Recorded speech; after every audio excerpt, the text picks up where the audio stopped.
Sveiki visi susirinkę. Šiandien jūs atėjote į atvirą paskaitą apie verslo klases. Noriu pristatyti paskaitos lektorių Tautvilą Mečicką. Jis yra iš Vipscom. Kaip iš jūsų žino, kas yra Vipscom? Tai reiks papasakoti. Jo, galima bus daugiau papasakoti, bet labai trumpai kad tai yra portalas platforma, kuris turi tam tikrus konfliktus, ir gali personalizuoti. Šiandien pagrindinė kodinė tema bus apie PHP karkasus ir apie Symfony 2. Ir Tautvilas turi daugiau negu 10 metų patirtį dirbdamas su įvairiais karkasais, tai jie pasidalins ir daryti geros paskaitos. Ačiū. Sveiki. Tai malonu, kad pasikvietėt ir ačiū Ugniai, kad padėjo suorganizuoti šitą paskaitą. Tai, kaip ir minėjau, Ugnė, esu iš Wix.com kompanijos.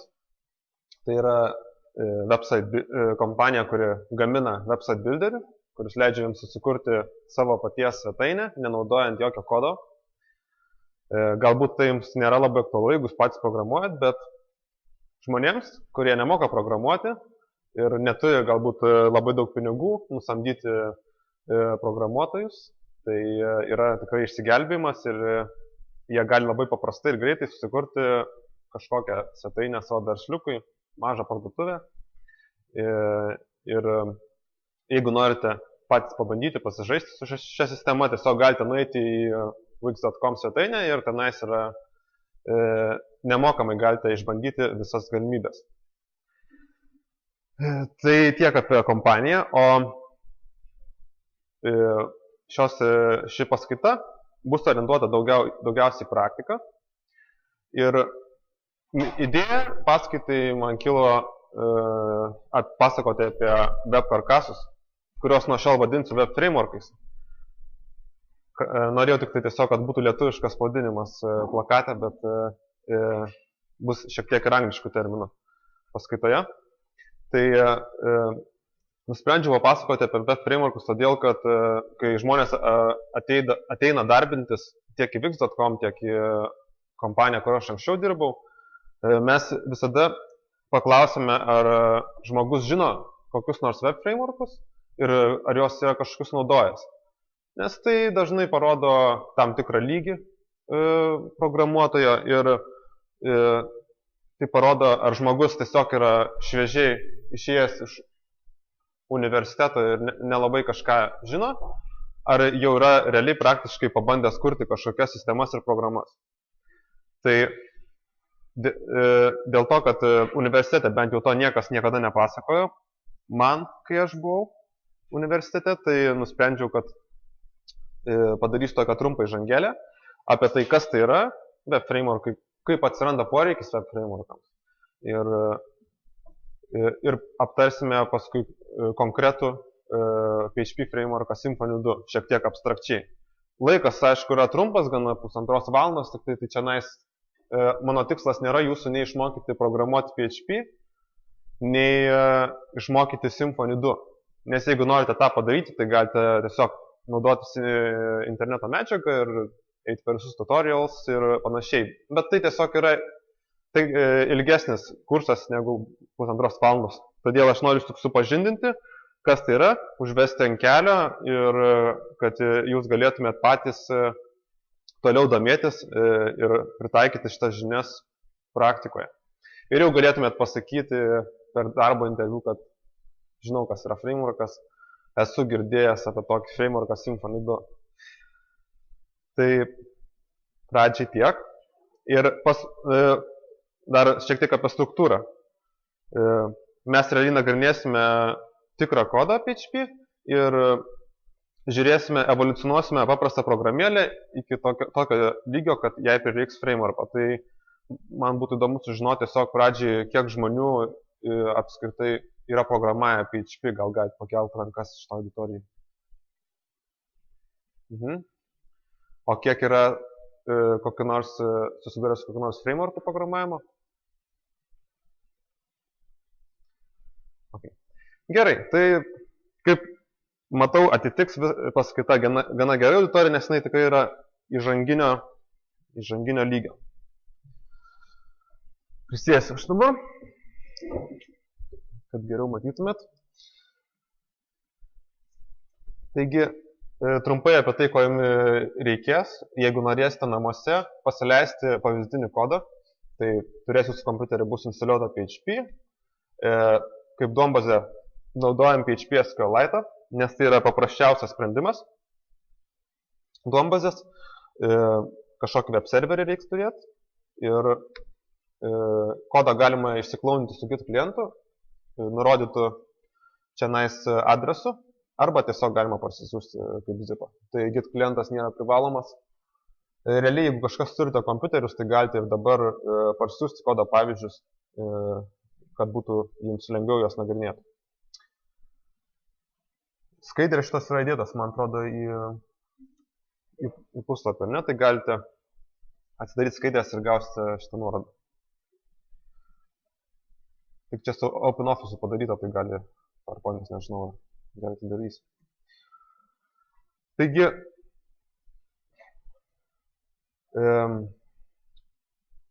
nagrinėsime paprastą aplikaciją.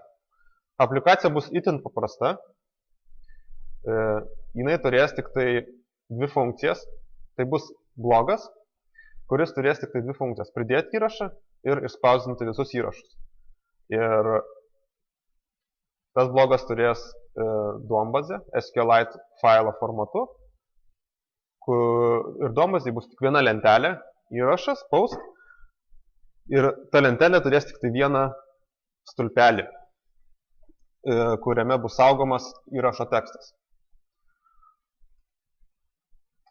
Taigi pirmas pavyzdys programos, pirma implementacija. Tiesiog iš vartotojo perspektyvos atrodys šitai. Turime formą, galime įvesti tekstą.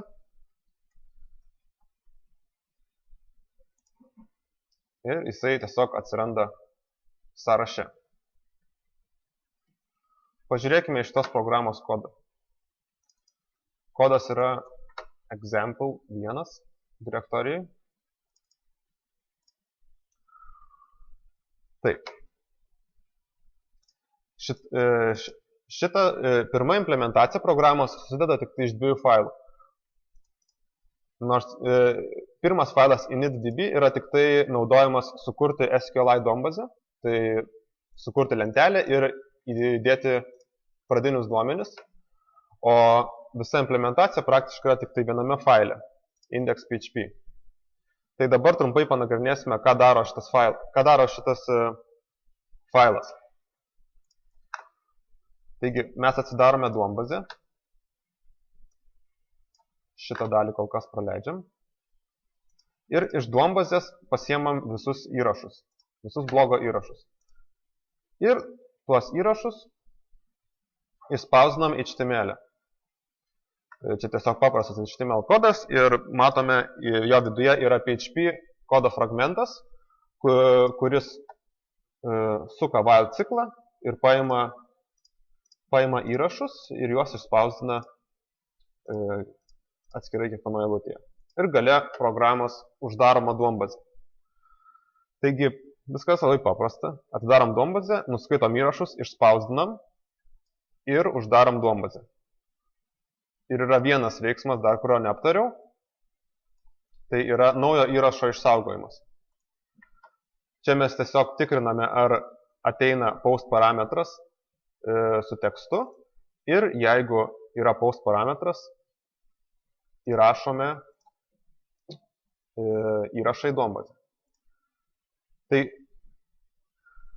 toks paprastas būtų šitos programėlės kodas. Dabar kelis klausimus tiesiog užduosiu auditorijai. Kaip matėte, initdb faile buvo atliekama tiesiog SQL statementai, kad sukurti duombazę. Bet pačioje programoje mes naudojame db-prepare ir bind value. Daroma prepared statementus. o nedarom paprastą tiesiog db-exec. Nes čia realiai lygiai tą patį galėtume padaryti šitaip, vieną eilutę kodo. Į duombazę įdėti įrašą, kurį gauname iš post parametrų, tačiau mes renkamės komplikuotesnį variantą. Ar kas nors žino, kodėl yra daroma taip, o ne kitaip?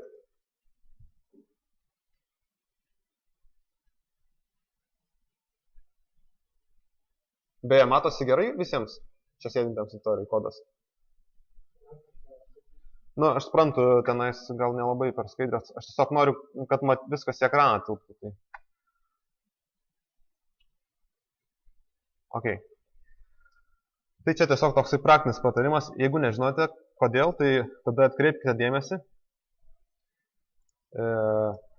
Prepare statementai yra naudojami tam, kad išvengti SQL injection. Ir SQL injectionai tai yra būdas nuhackinti jūsų programą. Jeigu mes tiesiog naudotume, executintume SQL komandą, prie kurios tiesiog prijungtume gaunamą tekstą, tai žmogus, kuris siunčia tekstą į mūsų blogą, jisai galėtų rašyti kažkokius, tarkim, SQL komandas, select ir panašiai, ir taip jisai galėtų nulaužti mūsų duombazę.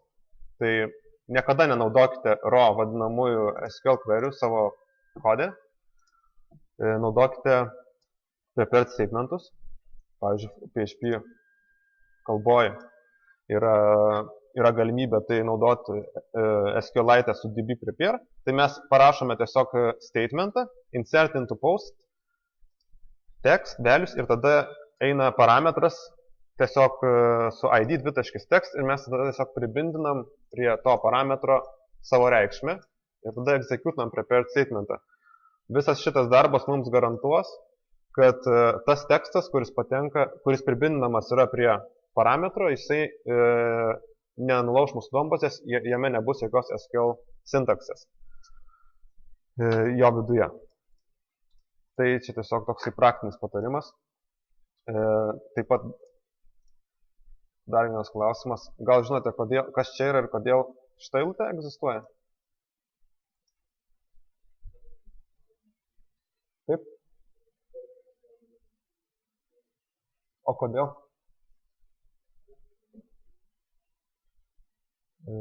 Bet galima realiai būtų ir nenaudoti šitos eilutės. Kaip? Pasirodys. Aš dabar ištryniau, užkomentavau šitą eilutę. Pažiūrėjom. Gerai, dar vienas įrašas. Pasirodė. O kodėl pasirodė? Nes realiai iš pradžių yra vykdomas kodas šitas, o tik insertinamas įrašas į duombazę, o tada tik tai atliekamas queris ir ištraukiami visi įrašai.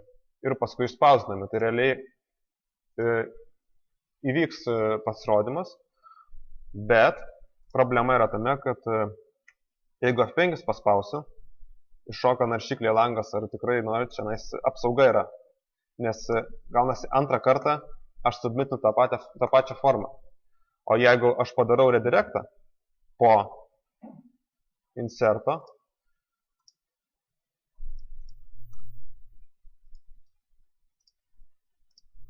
tada F5 jau nieko nedarys blogo. Tai čia tiesiog yra apsauga, kad 2 kartus vartotojas neparašytų to paties įrašo. Čia gana irgi dažna klaida, kurią žmonės padaro, tarkim, pradedant programuoti. Visada reikia padaryti šitą redirectą po formos postinimo, kad neatsitiktų tokia problema, kad pas jūs atsiras dvigubų įrašų. Nes nors ir netyčia, bet dažnai žmonės paspaudžia F5 ir pas jūs atsiranda naujas duplikuojantis įrašas. Taip. Kitas dalykas, dar kurį norėjau pažymėti šito implementacijai programos, tai yra, kad kaip matote, PHP kode egzistuoja šitokie opening tagai, PHP, kurie pažymi, kad dabar bus PHP kodas.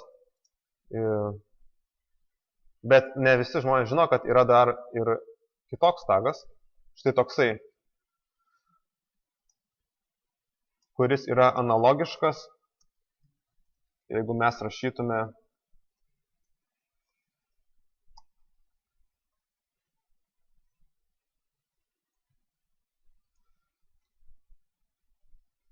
taigi tai yra tiesiog sutrumpinimas sintaksas. Kad jeigu norime išvesti iš karto reikšmę iš HTML, tai galima iš klaustukas lygų ir nereikia tada rašyti PHP echo. Tai tiesiog toksai patarimas. Tvarkoj. Gerai, tai turime šitą implementaciją programėlės. Viskas labai paprasta. Galime nuskaityti įrašus, galime įrašyti naujus įrašus. Dabar, ką jūs manote, kad būtų, kas čia yra ne taip šitoje programai, kas labiausiai krenta į akis ir ką būtų galima, kaip galima būtų pakeisti šitą programą, kad jinai būtų gražesnė? Kas nors turi kokį nors idėjų?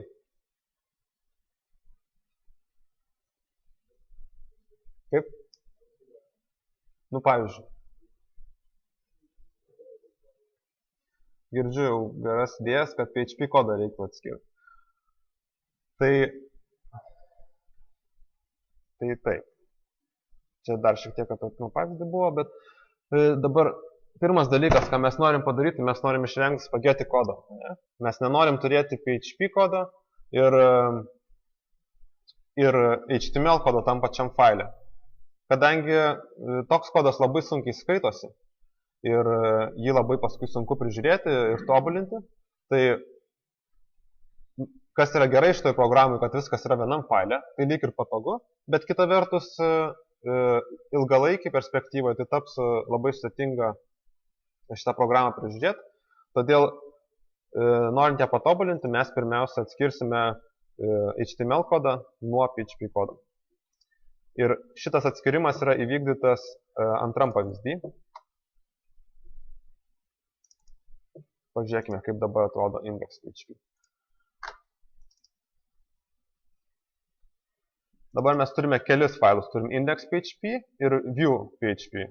Du failai atsirado. Bet pats programos veikimas išliko lygiai toks pat. Nieks nepasikeitė. Tačiau dabar viskas atrodo žymiai elegantiškiau jau. Nes turime index.php filiuką, kuriame yra tik tai PHP kodas. Nieks realiai nepasikeitė. Vienintelis dalykas, kuris atsirado, yra mes includinam view.php failą, kuriame yra mūsų template'as vadinamas. Ir tame template'e mes išspausdinam, yra maža dalis PHP kodo, kurio nepavyko išvengti atskirti ir jisai spausdina visus įrašus. Bet realiai daugiau nieks nepasikeitė. Taigi.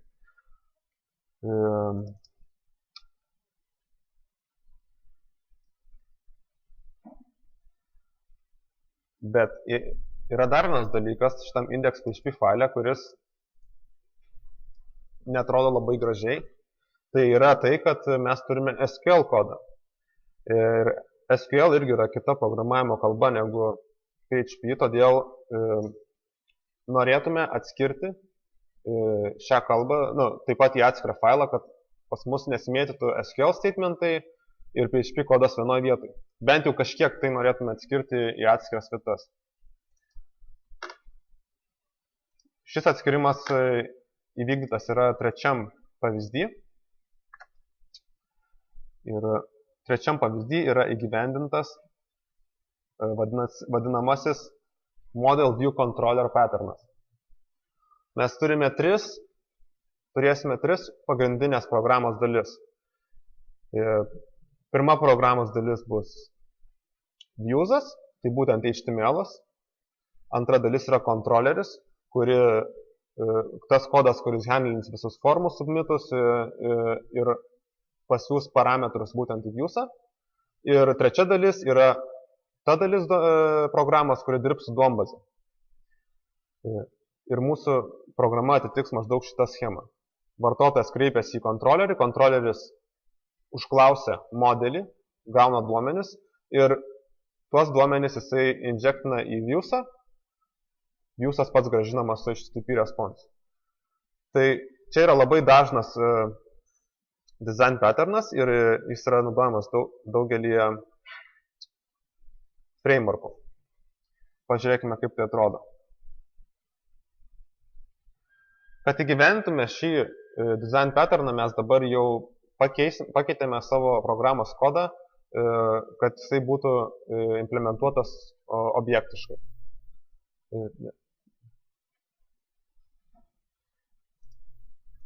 Taigi dabar turime dar naujų failų. Atsirado controller.php, liko index.php, view.php, bet taip pat dar atsirado model.php. Pažiūrėkime, kas ką daro. Taigi, kontroleris, gal pradėkime nuo index.php, kadangi nagrinėjom prieš tai. Ką daro index.php? Jisai tiesiog atidaro duombazę, inkludina modelį, inicializuoja modelį, inkludina kontrolerį, inicializuoja kontrolerį, iškviečia kontrolerio metodą, kuris grąžina view parametrus ir inkludina view.php. View.php visiškai nepasikeitė, išliko lygiai toks pat, kaip ir buvo antram pavyzdį.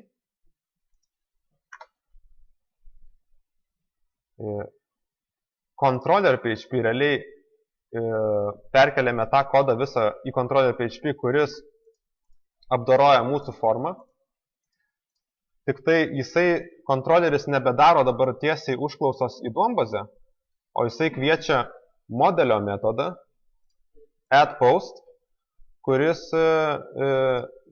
nes dabar pas mus modelis yra, modelis yra ta dalis programos, kuri yra atsakinga už visą komunikaciją su duombazė. Taigi matome, modelis yra klasė, kuri konstruktorio gauna duombazę ir turi du metodus. Gauti visus įrašus ir pridėti naują įrašą. Realiai čia yra lygiai tas pats kodas, kuris buvo praeitam pavyzdį, tiesiog jisai yra iškeltas į atskirą klasę, į atskirus metodus.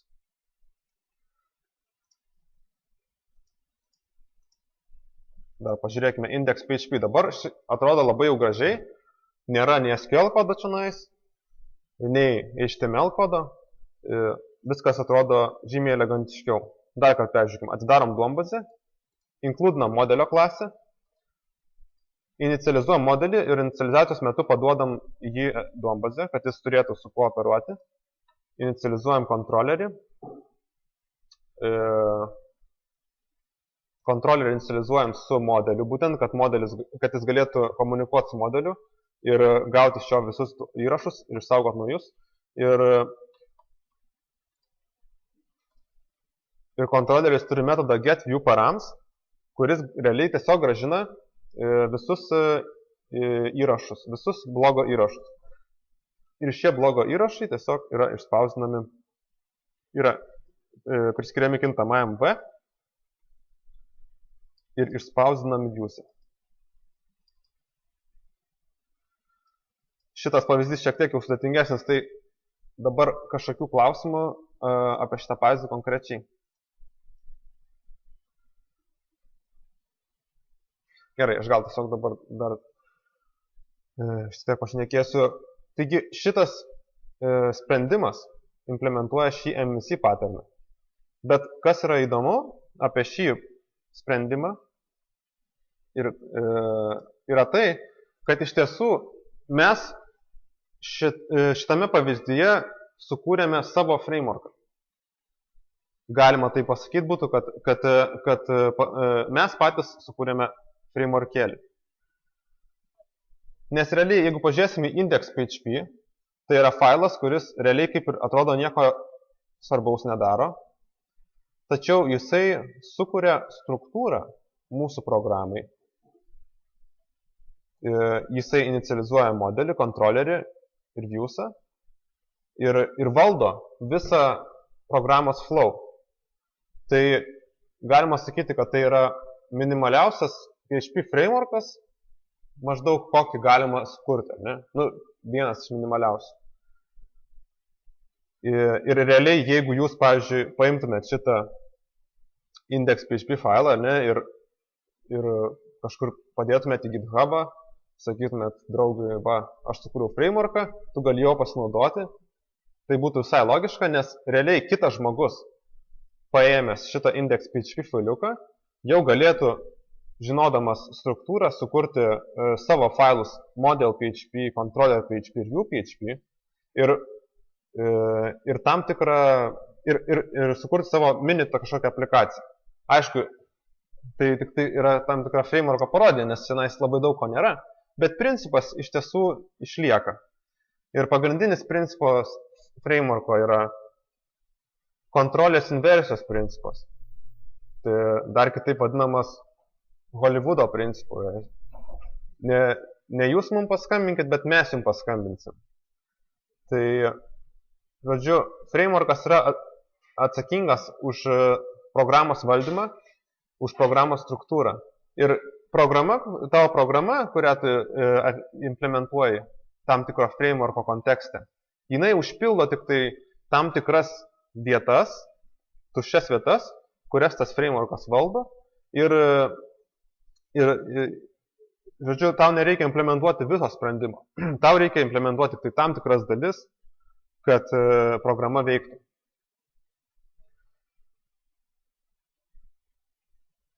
Tai pagrindiniai frameworko pliusai yra tie, kad tai suteikia struktūrą programai. Ir vienas iš pliusų. Pavyzdžiui, žiūrint į šitą frameworką, mes matome, kad norint implementuoti programą su šitu frameworku, reiks sukurti 3 failus. Model.php, controller ir view.php. Tai jau apibrėžia tam tikrą struktūrą, kaip reiks daryti. Mes negalime naudoti jo kaip bibliotekos frameworko. Taip pat labai padeda, kai daug žmonių dirba prie vieno projekto, tai padeda dirbti komandoje, kadangi visi tie žmonės gali pasiskaityti apie frameworką, apie jo struktūrą, apie metodus ir žiūrėdami į svetimą žmogaus kodą, jie gali žymiai lengviau pasakyti, kas vyksta, kadangi jie mato, jie žino, kaip tas frameworkas veikia ir kur ką galima rasti. Tai padeda susigaudyti žmonėms dirbant komandoje. Taip pat realiai padeda prižiūrėti projektą. Kai ateini, pavyzdžiui, į komandą ir net tu nerašai tos programos, bet tau reikia su ja kažką daryti, tai jeigu tai yra implementuota kažkokiame frameworke, tai yra gana paprasta, bet jeigu tai bus visiškai nuo nulio kažkokia parašyta PHP programa, tai gali būti košmaras tiesiog surasti, kur yra kas ir kas kaip veikia. Ir žinoma, frameworkas veikia kaip tam tikra biblioteka, kuri tau duoda daug funkcionalumo tiesiog kartu su savim ir nereikia jo tau pačiam įgyvendinti. Tokie sprendimai kaip routingas, templateinimas, įvairios bibliotekos, daug saugumo visokių sprendimų, apie kuriuos tau nereikia galvoti, kad galbūt mano aplikacija nulauš kas nors, nes aš ne viską gerai apgalvojau. Tai frameworko, kurie apgalvoja visus tas potencialias spragas ir jie taip išsprendžia viską, kad žmogui, kuris programuoja, naudodamas tą frameworką, jau nebereiktų daug mąstyti apie saugumą pačiam. Tačiau yra, aišku, tam tikrų minusų ir mano nuomonė pagrindiniai frameworkų minusai yra tie, kad tam tikros problemos, labai jeigu jos yra nestandartinės, tai frameworkas gali tapti kaip kliūtis. Nes kai reikia kažką labai optimizuoti, labai spręsti nestandartinės problemas, tada tai, kad frameworkas suteikia tavo aplikacijai konkrečią struktūrą, gali pradėti labai trukdyti. Nes kai tau ta struktūra, kurią frameworkas suteikia, pradės nebepatikti ir netikti, tai ją pakeisti praktiškai neįmanoma. Todėl tada jau reikia viską perrašinėti iš naujo. Tai prieš sprendžiant ar naudoti framework ar ne, reikia pagalvoti, kiek standartinė yra tavo problema. Tai va. Ar yra kažkokių klausimų šios trečios dalies, būtent apie MVC patterną, apie framework, šitą įžangą, kas tai yra frameworkas ir arba būtent apie kodą galbūt norite dar pašnekėti pavyzdžio trečio.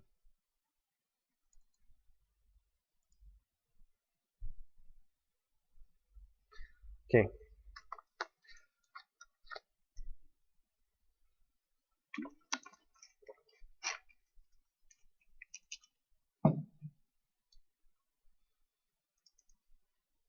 Tvarkoj. Tai ketvirtas pavyzdys, ketvirtam pavyzdyje mes įvesime naują savybę į savo frameworką, routingą, tai vadinamą maršrutizavimą, nes trečiam pavyzdyje egzistavo tik tai vienas kontroleris ir vienas viewas, kuris gali būti, bet realiai aplikacijoje mes turime daug puslapių, daug skirtingų visokių veiksmų, kurios gali vartotojas atlikti. Tai ketvirtas pavyzdys yra tiesiog paprasta implementacija, kaip gali atrodyti routingas ir kiekvienas realiai PHP frameworkas šitą dalyką turi su savimi. Todėl aš manau, kad tai yra svarbu aptarti, kaip galima būtų pačiam tą pasidaryti. Vienas iš paprastų būdų. Kadangi mes pridedame ketvirtam pavyzdį routingą, tai galim sau leisti jau turėti kelis kontrolerius ir kelis viewsus. Pažiūrėkime, kaip atrodo ketvirtas pavyzdys. Turėsime du viewsus. Vienas viewsas yra nieko nedarantis pradinis puslapis, o kitas pats blogas, kurį jau nagrinėjome anksčiau. Ir mes galime naviguoti tarp šitų viewsų.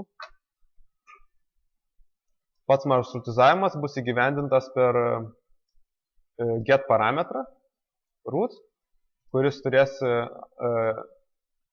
atitinkamą reikšmę pagal kontrolerio pavadinimą.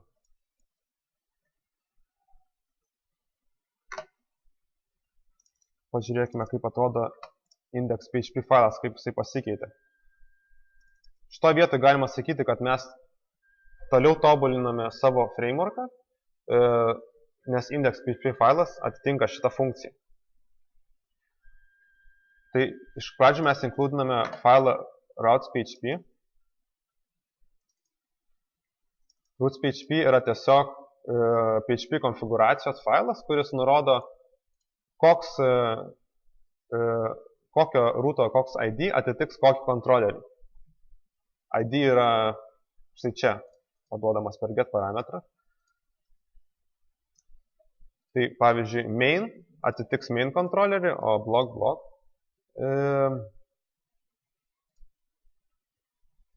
Taigi mes inkludinam šitą konfiguraciją. Kaip ir anksčiau, atsidarom duombazę, inkludinam modelį. Modelis vis dar vienas yra, nepasikeitęs nuo praeito karto. Inicializuojam modelį kaip ir anksčiau. Skirtumas dabar yra dar šito vietoj, kad dabar mes inkludinam ne vieną kontrolerį, bet inkludinsime visus kontrolerius, kuriuos rasime kontrolerių direktorijai. Dabar čia yra direktorija ir joje yra du kontroleriai. Mes inkludinam visus kontrolerius. Pasižiūrim, koksai rūtas yra užsetintas. Iš get parametrų pasiemam rūto ID ir jeigu joks rūtas nepaduotas, tada po defaultu bus main rūtas. Kontrolerio pavadinimą pasimsim iš routingo konfigo, kurį čia mes inkludiname su routes.php. Ir dabar tiesiog sukursime tą kontrolerį, kurio pavadinimas atitinka mūsų naudojimo routo ID. Sukursime būtent šitą kontrolerį ir jam paduosime modelį. Toliau gauname, kaip ir anksčiau, iš kontrolerio view parametrus ir dar vienas skirtumas yra, kad inkludiname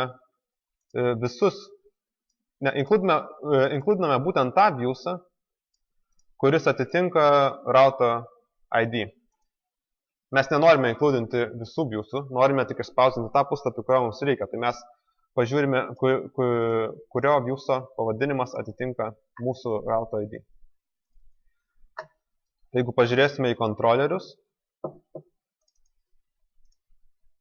main kontroleris yra visiškai nepasikeitęs.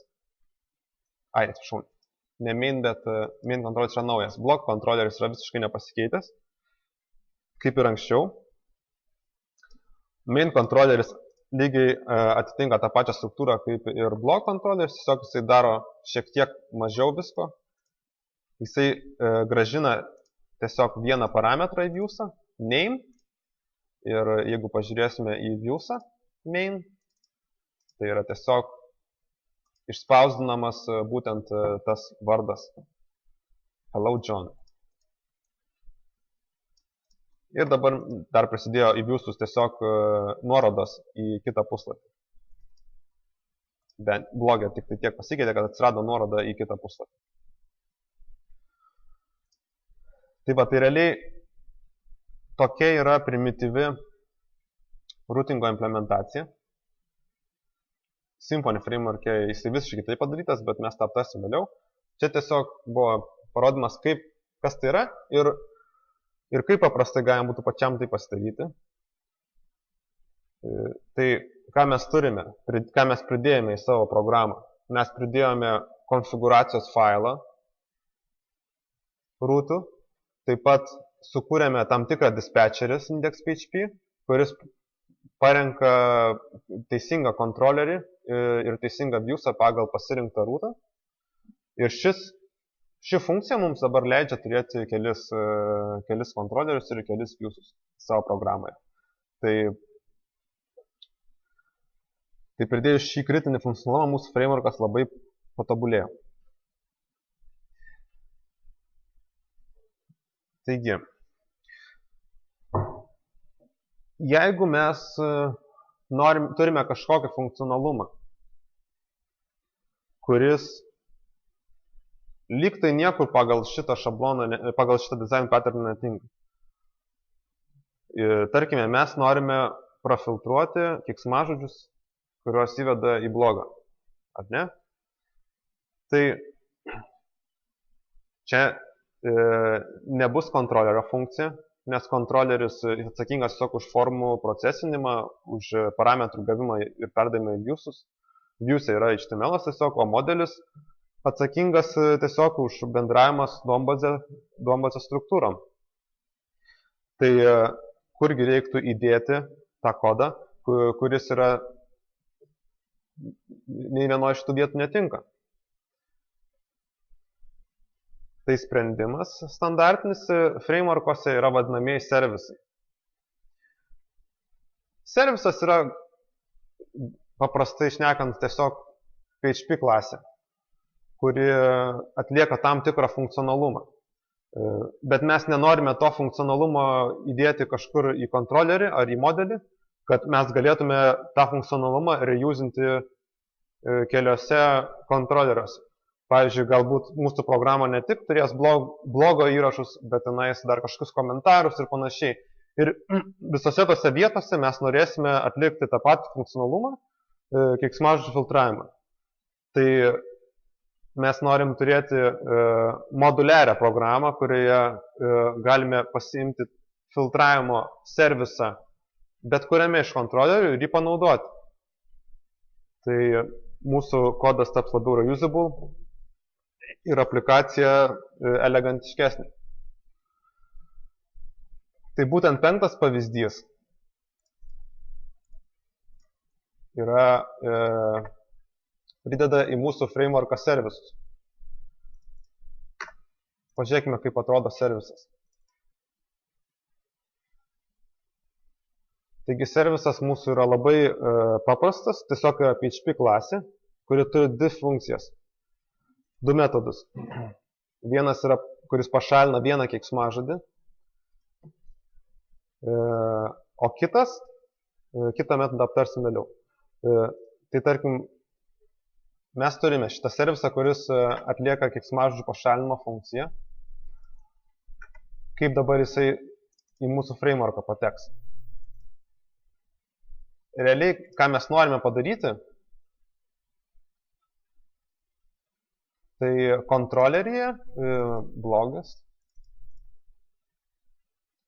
Mes norim padaryti taip.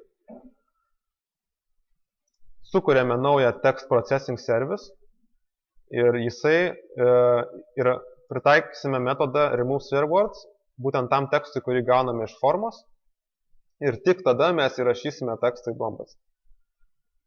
Realiai mes tiesiog sukuriam klasę, kuri panaudojame jos metodą ir tiek žinių.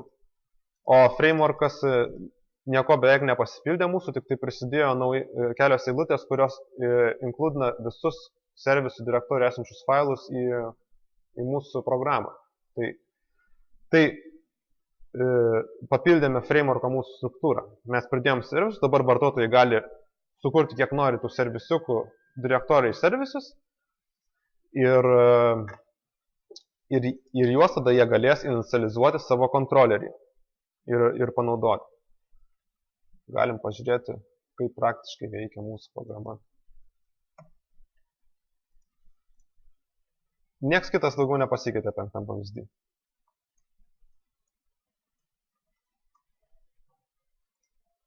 Tai va, išfiltravo. Mūsų servisas turi dar vieną funkciją, make text HTML safe. Čia tiesiog toksai praktinis dalykas, vėl kurį norėjau pavaizduoti ir jūs pamokyti, tai reikia visada neleisti vartotojui įvesti HTML tagų į tekstą, nes kitu atveju jie gali nulaužti jūsų programą vėl. Tai, pavyzdžiui, 4 pavyzdį mes nedarėm šito make HTML safe, tai vartotojas gali įvesti, tarkime, HTML tagą ir atsiras HTML kodas pas jūs. Čia šitas pavyzdys dabar nieko blogo nepadarė, tiesiog paboldino, bet pavyzdžiui, jisai gali įdėti ir JavaScriptą į jūsų programą.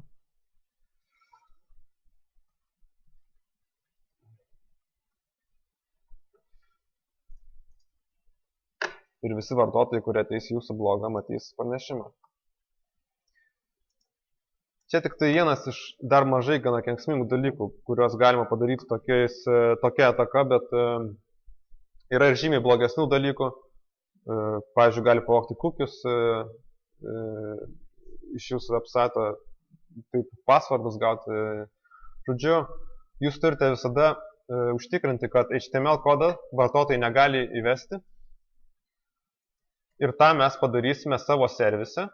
Text Processing Service ir iškviesime tiesiog paprastą PHP funkciją standartinę, kuri pavers HTML tagų simbolius taip, kad juos galima būtų išvesti. HTML Special Chars. Tai tiesiog blogo kontrolerėje mes pridėjom ne tik tai pašalinam keiksmažodžius, bet ir taip pat tekstą padarom HTML safe. Ir tik tada jį pridedame duombazę. Ir 5 pavyzdyje galim pažiūrėti, kaip tai veikia.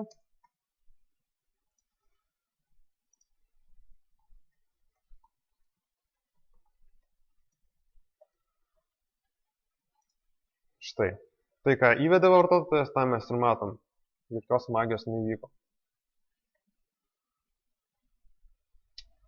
Taigi servisai yra toksai svarbus dalykas, kurių implementacija kažkokia irgi kiekvienam framework'e kažkoks sprendimas yra pateikiamas.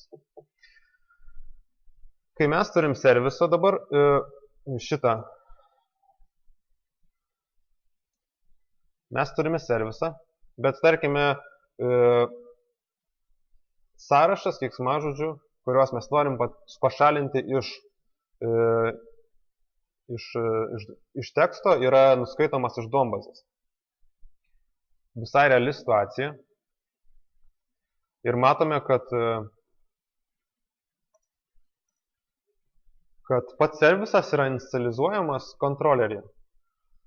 Tai nėra geras sprendimas, kadangi jeigu būtent inicializacijos metu atliekami kažkokie sudėtingi veiksmai, užimantis daug laiko, kaip nuskaitimas iš duombazės, tai nėra geras sprendimas toks dalykas, nes jeigu mes naudosime šitą servisą keliose kontroleriuose, o mes tikriausiai naudosime ten ir komentaruose, ir blogo įrašų valdyme, tai mūsų aplikacija tiesiog atliks bereikalingus veiksmus ir kelis kartus nuskaitinės tuos žodžius iš duombazės, nors tai realiai galėtume atlikti vieną tik kartą.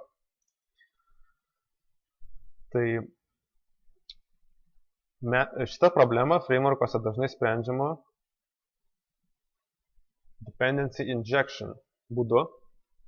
Tai reiškia, kad frameworkas inicializuos servisus už jūs vieną kartą ir jisai injektins tiesiog tuos servisus į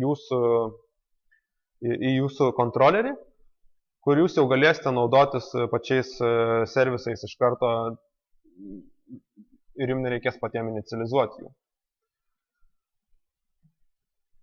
Tai būtent šeštas pavyzdys programos yra turbūt, šeštas pavyzdys yra jau paskutinis mūsų frameworko pavyzdys ir jame yra įgyvendinta būtent dependency injection mechanizmas. Pasikeitė tik tai keli failai, tai index.php ir blog.php, blog controlleris.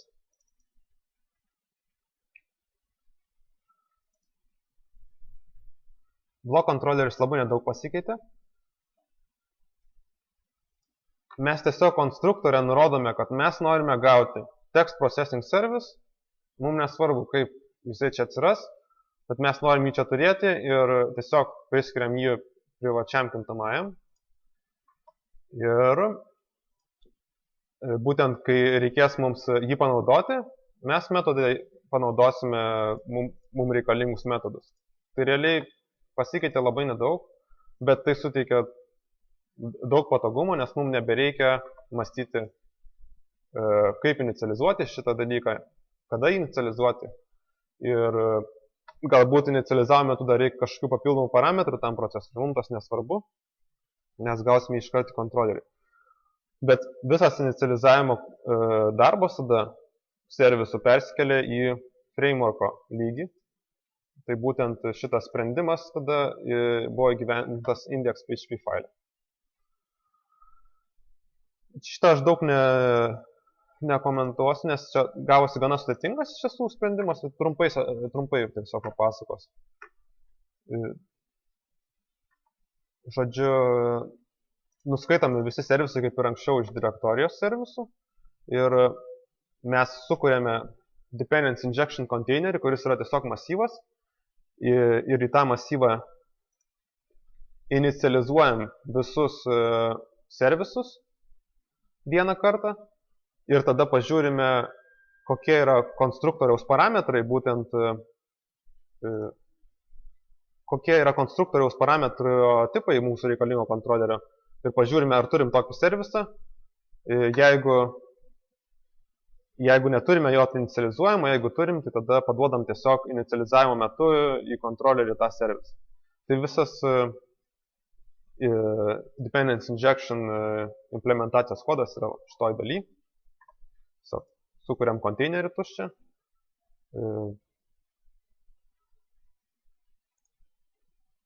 Naudojame PHP refleksiją, kad gautume konstruktoriaus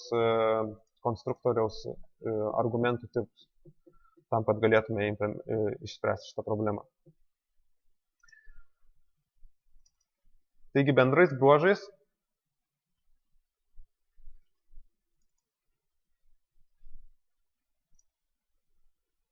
bruožais aptarėme pagrindinius frameworkų dalykus – model view controller patterną, routingą ir dependency injection. Tai pirma paskaitos dalis kaip ir baigta dabar būtų. Ir tiesiog, jeigu turite kažkas klausimų, tai klauskite ir 5 minučių pertrauką tada galėčiau padaryti. Tai ar yra kažkokių klausimų?